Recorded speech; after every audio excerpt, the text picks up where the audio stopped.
Good morning. In the previous class, we have derived simple heat conduction equation in which heat conduction occur at steady state and there are no heat generation or consumption terms. So in this class, we have discussed more complicated problem in which heat has to transfer at unsteady state condition and there are some heat generation terms are also there. Also in this lecture we will we will try to solve such type of problem in all three coordinate system, that is in Cartesian coordinate, cylindrical coordinate and spherical coordinate. So we start this lecture by driving an equation in case of Cartesian coordinate. So for that, let us assume we have a plane wall through which heat is transferring, and only assumption says that heat is transferring only in one direction. So as you can see in this diagram, this is one dimensional heat conduction equation. So here heat is transferring only in x direction. It means this entire phase is maintained at one temperature. Similarly, this entire phase at this point is maintained at another temperature. So there are no temperature gradient in y and z direction, and temperature gradient is present only in x direction. So due to that, heat is transferring only in x direction. Now it also had some internal heat generation terms. Internal heat can be generated by various reason. It may be due to some electrical current or due to some chemical reaction or some other means. So the second thing is that here heat is transfer at unsteady state condition. In previous lectures, all the problems uh,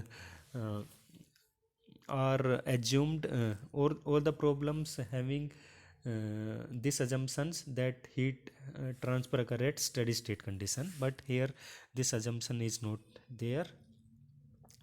So if we apply energy balance in that case, so the amount of energy into the wall will be equal to amount of energy out from the wall plus rate of heat generation within that wall, and that is equal to rate of change of energy content of the wall. So the overall energy balance will be this one. The rate of heat in will be equal to rate of heat out plus rate of heat generation will be equal to rate of change of energy content of the wall. Now this is overall equation, but to solve this equation we have to assume a control volume. So this pink color strip is a controlled volume which has a thickness of delta x, and its length and width will be equal to length and width of the wall, because there is no temperature gradient in y and z direction. So we can assume entire length and width of the wall is equal to means this control volume having same length and width of wall, because there are no temperature gradients, so we can assume entire wall as its length and width. Only temperature variation occur in x direction, so here we assume this its thickness is very small, that is delta x. So first we apply energy balance in this control volume, then we integrate this equation to calculate overall energy transfer occur in the wall. So if we write it mathematically, then qx minus qx plus delta x, that qx is amount of heat entry into the control volume, this qx plus delta x, because this position is x, the thickness is delta x, so this position will be x plus delta x. So heat at that point will be qx plus delta x. This g element is rate of heat generation in the wall, and this is rate of heat accumulation, means rate of change of energy with respect to time. Now this delta E, rate of change of energy, will be equal to uh, energy content of the wall at final time minus energy content of wall at initial time. So its difference will be rate of accumulation of energy. If energy content of the wall increase, its temperature will also increase. So we can also write this in form of mc delta t, that you have studied in various courses. M is mass of the wall, c is heat capacity of wall, and this is temperature difference. Again, this mass can be written as rho into uh, A into delta x. Rho is mass per unit volume. This A into delta x is volume. A is area into delta x. If A is area and if we multiply by its thickness delta x, then it will give total volume of the control volume. So this mass is density is mass per unit volume, and this A delta x again volume. So volume will be cancelled out, and this will be left with mass. So this mass can be written in this form. Similarly, this is heat generation terms. This G dot indicates heat generation per unit volume. So if we multiply it by its volume, then it will give you total amount of heat generation. So we have multiply it by volume. Volume means A into delta x. So in that way we can calculate total amount of heat generation, and in this equation we can calculate total amount of rate of heat rate of heat accumulation in the wall.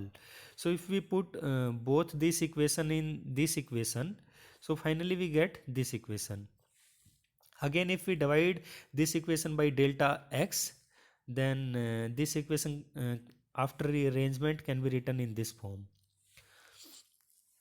Now to solve this equation, if we take limit delta x tends to 0 and delta t tends to 0, and with the help of Fourier law of heat conduction, so after taking this limit we get this equation. And if we apply Fourier law of heat conduction, that is q equal to minus ka dt by dx, so this equation can be written in this form, and finally we get equation in this form. After taking this limit and applying Fourier law of heat conduction, the final equation will be this one. Now this is a plane wall, so area will be constant. Area at initial point will be equal to area at the ending point. So this area will be constant. So we can take out this area outside the differential equation.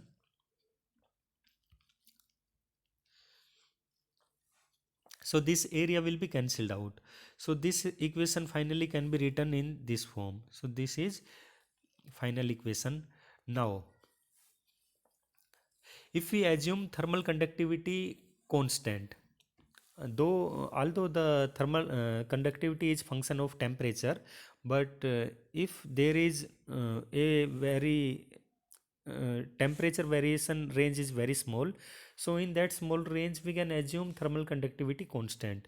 So if this is our assumption, then we can also take out this thermal conductivity outside the differential equation, and if we divide this entire equation by k, then finally we get this equation. Here alpha is called thermal diffusivity, that is equal to k upon rho c. This thermal diffusivity of a material represent how fast heat propagate through a material. Now we can discuss some special cases. For example, if we have steady state condition, so at steady state condition the heat accumulation term will be 0, that is this term will be 0. So we get this equation. On the other hand, if we have no heat generation term, so if there are no internal heat generation, so this middle term will be 0, and we get this equation. In third special case, if heat conduction occur at steady state and no heat generation term, then last two term will be cancelled out and we will left with only first term. So this is same equation which we have derived in previous lecture, because in previous lecture we assume heat conduction occur at steady state and there are no internal heat generation. So in that lecture we get similar equation. Now again, if you can see here, we use partial differentiation. Here we use ordinary differentiation, because you can see here we have two variable, one is x, another one is t. So but in this equation we have only one variable, that is x, so we can replace this partial derivative to the ordinary derivative. Now moving to second geometry, if we have a cylinder through which heat is conducting, here again our assumption is that heat conduction occur only in radial direction, and heat conduction occur at unsteady state condition, and there are some internal heat generation term is also there. So the energy balance equation will be same which we have derived in our previous example, that is rate of heat conduction at R will be equal to rate of heat conduction at R plus delta R plus rate of heat generation inside the element will be equal to rate of heat change of energy conduct of the element. Here again we have assumed a control volume having thickness delta R, and inside and outside radius is R and R plus delta R respectively. Again this is mathematical form of the equation, and delta E will be equal to energy content at final time minus energy content at initial time, which can be written in this form that I have explained in previous slides. Similarly, I also explained these terms. If we put both this equation in this equation, then finally we get this equation. So now divide this equation by A delta R. So after the division we get this form. Now to solve that equation, take limit delta R tends to 0 and delta T tends to 0, and after taking the limit apply Fourier law of heat conduction. So this is how we take limit. So after taking limit, this equation is converted into del Q by del R, and if we apply Fourier law of heat conduction, that is Q equal to minus Ka dt by dr. So finally we get this equation. So after applying all these parameters, this equation converted into this form. In previous problem, this A was constant. In case of wall, this A was constant, but in case of cylinder or in case of sphere, this A is not constant. The value of A increase as we increase radius of the cylinder or radius of the sphere. So this A is not constant. But in case of cylinder, this A is 2 pi RL. So if we replace area by 2 pi RL and put it in this equation, then this 2 pi L will be cancelled out. So as you can see here, this if we replace both the area by 2 pi RL, so this 2 pi L will be cancelled out and R will remain there. Because 2 pi L is constant, so we can take out from the differentiation equation and it will be cancelled out. We cannot take out R because it is variable. So after that the final equation will be this one. Here we have this R term. So this is our final equation in case of a cylinder. Now for special case, if we assume thermal conductivity constant, so in that case this K can be taken out from the differential equation, and if you divide this entire equation by K, then we get finally this equation. Again we can discuss three special cases. First case is heat conduction at steady state. So at steady state the rate of heat accumulation term will be 0. So this last term will be 0, and we finally get this equation. On the other hand, if there are no internal heat generation term, then this internal heat generation term will be 0 and we get this equation. In third special case, where heat conduction occur at steady state condition and no heat generation, then we get this equation. So this equation again similar to equation which we have derived in our last lecture, because in that lecture our assumption was that heat conduction occur at steady state condition with no heat generation. So we get similar result. So in this way we can solve this problem. Now moving to the last coordinate system, if we have some sphere in which heat is conducting, again we have to here assumption is that heat conduction occur only in radial direction, so it's one dimensional heat conduction problem. Again, to solve this equation we have to assume a control volume having inner radius r, thickness delta r, therefore outer radius will be r plus delta r, temperature are T1 and T2 respectively. So first of all we have to apply energy balance on the control volume, then to calculate overall heat conduction we have to integrate that equation through entire radius of the sphere.